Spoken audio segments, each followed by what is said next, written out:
mau ngucapin buat kalian yang belum melaksanakan UTBK yang ada di gelombang kedua ya, berarti kalian adalah orang-orang yang beruntung.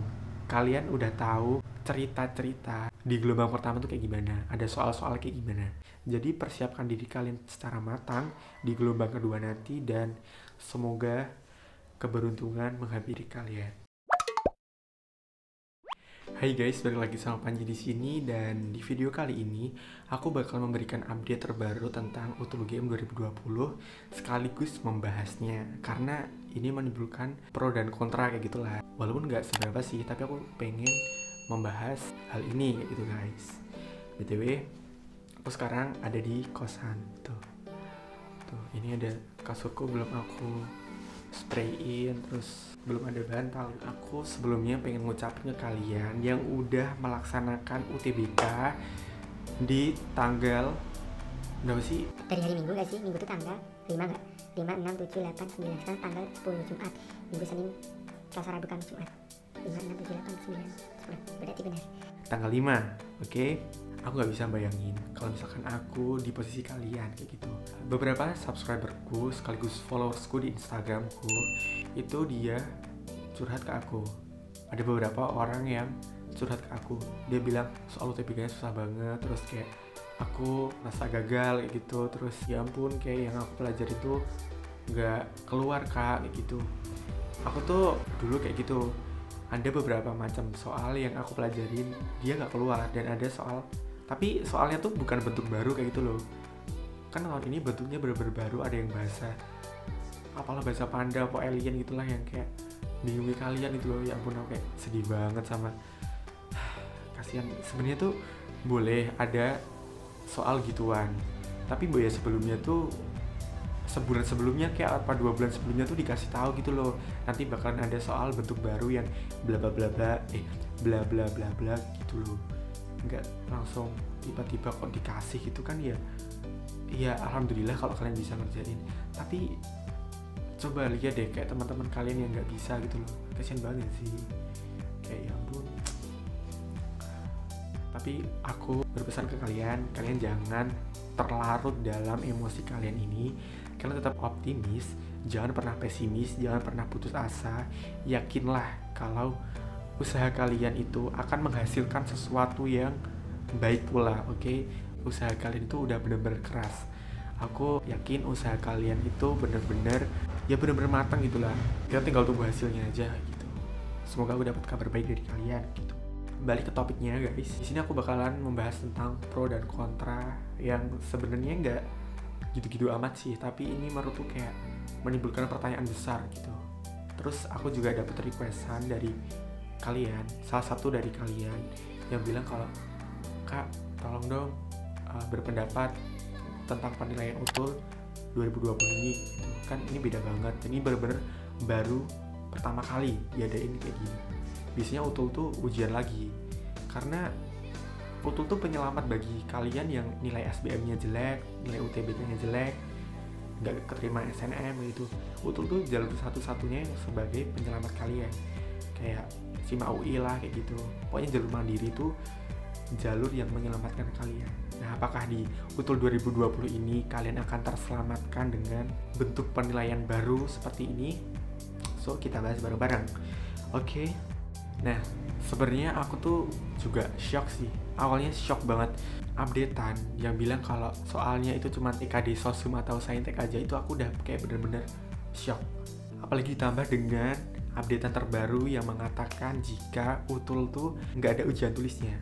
Padahal ya esensinya tuh di situ, kayak kalian itu diukur seberapa mahir, seberapa pantas kalian untuk dipilih, diseleksi sama pihak kampus untuk menjadi mahasiswa barunya seperti itu. Tapi di tahun ini itu benar-benar berubah banget. Aku benar-benar langsung shock. Walaupun aku nggak merasakan, nggak jadi kalian, maksudnya aku udah di UGM, kalian baru memperjuangkan itu, tapi aku juga ikut shock gitu loh guys. Gimana nggak shock coba guys? Aku tuh mikirnya ini kan menggunakan komponen penilaian rapor ya. Nah, aku di situ langsung bertanya-tanya, ada tanda tanya besar gitu di kepala aku tuh yang kayak ini nanti UGM tuh bakal ada penilaian tersendiri nggak sih? Atau UGM malah menggunakan penilaian SNMPTN untuk di jalur utulnya, untuk jalur mandirinya UGM. Oke, sebenarnya notabene-nya tuh ujian mandiri itu kan dilaksanakan mandiri oleh universitas. Nah, jadi seenggaknya tuh UGM punya cara penilaian tersendiri gitu loh, nggak mengadopsi SNMPTN. Kalau SNMPTN kan harus diukur juga, harus dilihat juga akreditasi sekolah, terus harus dilihat juga lulusan-lulusan sekolahnya kayak gimana, outputnya kayak gimana. Nah, apakah di Utul UGM itu bakalan kayak gini juga? Kalau misalkan kayak gini juga, berarti ada SNMPTN jilid 2. Oke, yang itu artinya teman-teman yang dari sekolah biasa itu akan tergeser dengan teman-teman yang berasal dari sekolah-sekolah unggulan atau sekolah favorit. Walaupun sekarang di Jogja ini sendiri kayak sekolah favorit itu udah kayak nggak ada, tapi ya aku yakin UGM punya pemeringkatan sendiri gitu loh, sekolah mana yang sebenarnya punya calon mahasiswa atau punya siswa yang mumpuni kayak gitu. Walaupun nggak menutup kemungkinan sekolah-sekolah pinggiran yang biasa itu juga punya calon mahasiswa atau punya siswa yang benar-benar layak untuk menjadi mahasiswa di Universitas Gadjah Mada itu loh guys.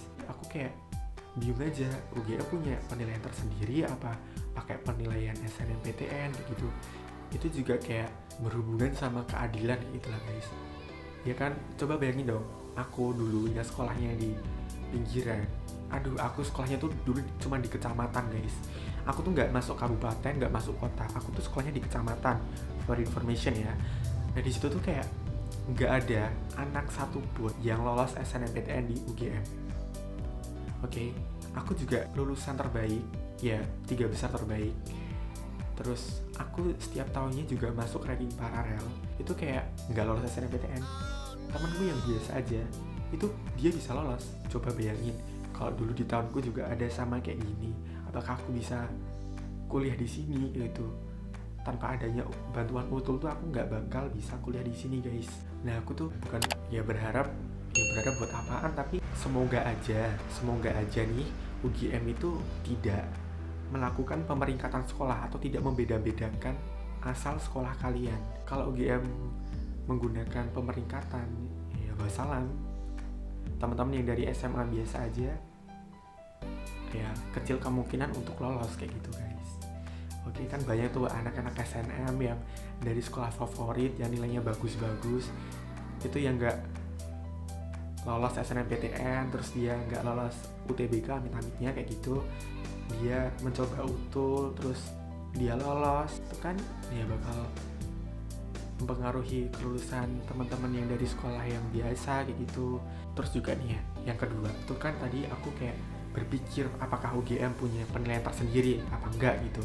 Yang kedua adalah tentang nilai yang diberikan oleh guru kalian. Kenapa penilaian rapor? Karena aku yakin guru-guru kalian itu sekolah ABC itu guru-gurunya itu beda dalam memberikan penilaian.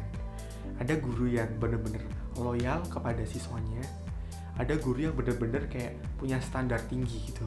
Bayangin aja, kalau teman-teman punya guru yang loyal, teman-teman be aja, kalian itu bakalan dapat nilai yang ya 90 ke atas itulah ya. Ini misalkan ya 90 ke atas.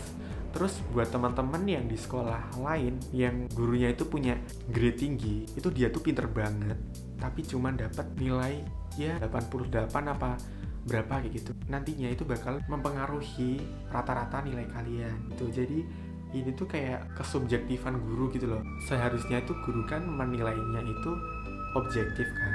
Nah tapi sekarang tuh masih ada guru yang subjektif ya itu. Misalkan kalian nakal atau kalian ada masalah pribadi dengan guru kalian, terus kalian nanti dicap apa kayak gitu. Aku pernah dulu SMA kayak gitu. Sumpah nilaiku murni, pure, UAS, semester 5 itu bener-bener bagus banget. Nilai tertinggi di satu angkatan. Tapi nilai akhirku di rapot itu bener-bener kalah saing sama teman-teman lainnya. Hanya karena aku tuh dulu pernah kayak, aku tuh sebenarnya ngeyel orangnya, kayak bandel gitu loh. Kalau dulu di sekolah tuh kayak, ya pokoknya mungkin dia tersinggung dengan kelakuanku apa gimana, dia sampai bener-bener ngasih nilai yang gak seharusnya gitu. Sampai-sampai orang tua aku tuh datang ke sekolahan karena ya nilai ulangan harianku tuh bagus, tugas-tugasku bagus semua, nilai akhirku bagus, maksudnya nilai ujian murniku bagus, tapi nilai akhirku itu kayak bener-bener wah itu kayak cuman berapa sih, 78 sumpah. Itu kayak ya Allah, 75 kan KKM ya, jadi cuma ketambahan 3. Jadi di situ guys, aku tuh kayak keponya tuh di situ.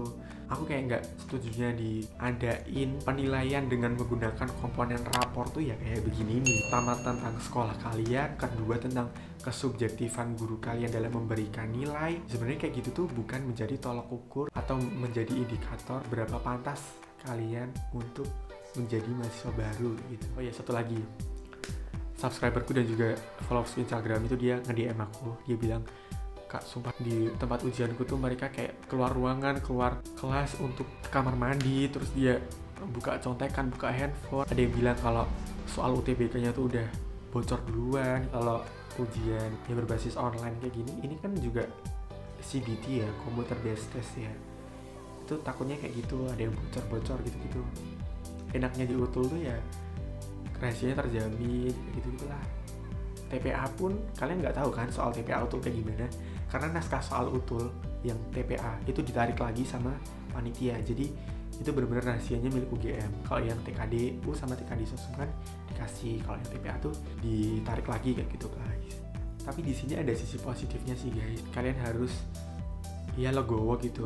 Coba deh kalian kalau nanti bakalan ada UTUL secara offline dengan melakukan pengerjaan soal gitu ya. Ini aku kasih tahu, UTUL di tahunku pendaftarnya itu berjumlah 65.000 sekian kalau nggak salah. Itu memperebutkan 2.000 kursi. Terus di tahun kemarin, di tahun 2019 itu pendaftar UTUL tuh ada kalau nggak salah nih ya 41.000 apa 41 sampai 45.000 kalau nggak salah. Nanti aku cek lagi. Itu bayangin aja, lokasi UTUL kan cuman ada 5, yaitu ada di 5 kota besar di Indonesia. Bayangin aja, kalian yang dari pelosok datang ke tempat ujian itu buat melaksanakan ujian, walaupun dengan protokol kesehatan guys. Kalian akan berkumpul dan berinteraksi dengan peserta lain. Kita kan nggak tahu siapa yang membawa virus, siapa yang bisa kontak dengan siapa, kita kan nggak tahu. Walaupun udah rapid, ada yang swab juga, tapi kan itu juga riskan gitu loh. Jangan sampai ada klaster baru kayak gitu. Jadi kalian bersyukur juga, tapi aku nggak munafik sih orangnya, aku juga menyayangkan akan hal itu. Aku bingung mau ngapain sih sebenarnya. Kalau jadi kalian tuh aku cuma bisa berdoa, mengharap keajaiban dan mengharapkan keberuntungan ya gitu guys. Tapi kalian jangan terus putus asa, terus kalian depresi dan lain-lain. Kalian juga harus apresiasi lah diri kalian udah UTBK, udah macem-macem kayak gitu. Apresiasi diri kalian. Oke guys, sekian video ini, dan ini dari perspektifku ya guys. Kalau kalian ada perspektif lain ya monggo kalian bisa komen di bawah. Oke guys, jangan lupa like, comment, dan subscribe channel ini, dan follow juga Instagramku. Dadah.